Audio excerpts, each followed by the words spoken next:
So I'll just add a few little tidbits that we picked up over the years. One thing is that over there we see Giriraj much higher, but it used to be even higher, right? As high as 80 miles, and now not so high.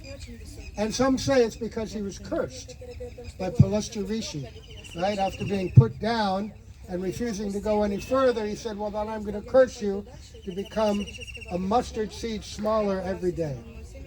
And he seems to be shrinking every day. And so here we also see Giriraj, but only a little bit. Right? This used to be part of the whole mountain, but the Giriraj is shrinking and shrinking. But is it because of the curse? How can somebody curse Giriraj? Manifested from the heart of Srimati Radhika, Haridasa Varya, the topmost servant.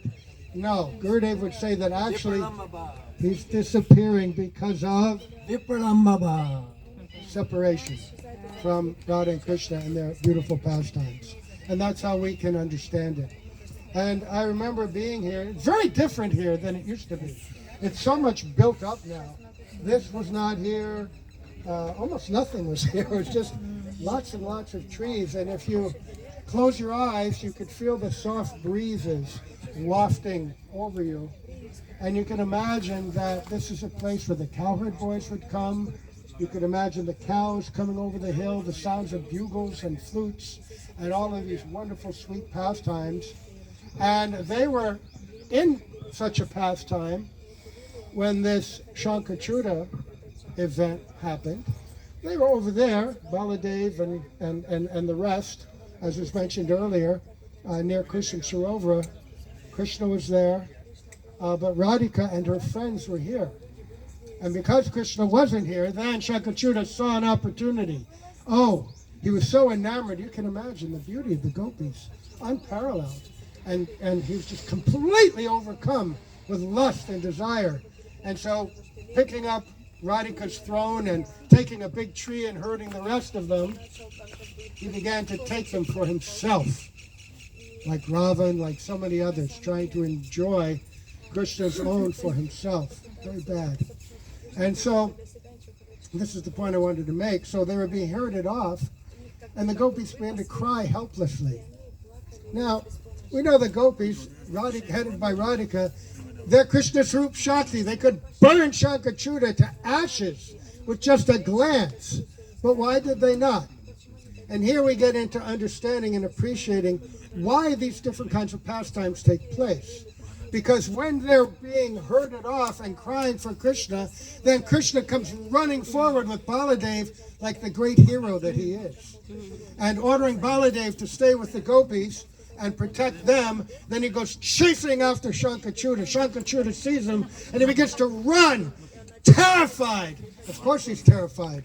Krishna, the very form of Krishna, fear personified, runs from Krishna.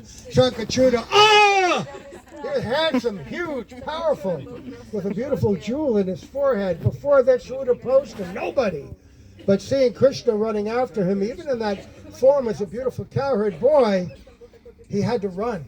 And he ran from here, he ran all the way down the road, he went into town, made a left at Dangati, went roaring down the Parikram road until he got all the way down, almost to Govinda Kund, and there Krishna caught him, grabbed him, threw him to the ground, smashed his head with his hand, and took out that jewel.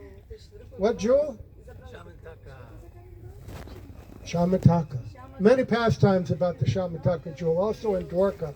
And it's Krishna's eternal jewel. Well, actually Radhika's eternal jewel. But this is a special pastime and a leela to allow it to manifest in a beautiful way. And we heard how Krishna, not wanting to offend or disturb the mood of the other gopis, he couldn't give it to Radhika directly.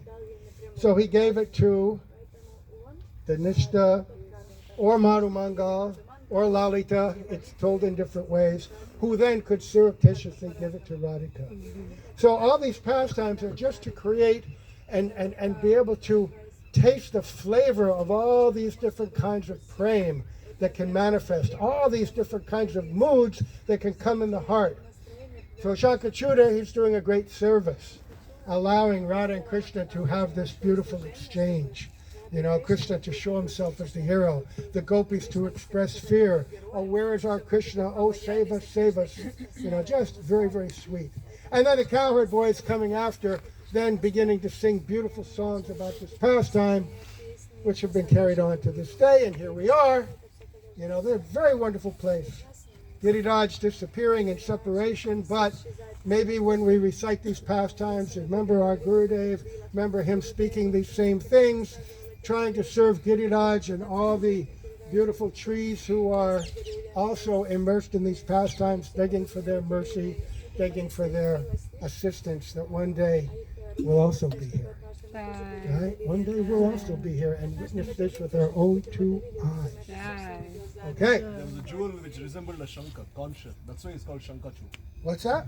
It says here that it's called Shankachud because he had this jewel on his head which resembled a shankar, conch. That's why he's called Shankachud. It's a form of conch. Let's go for Abhishek, no? Now we go for Abhishek.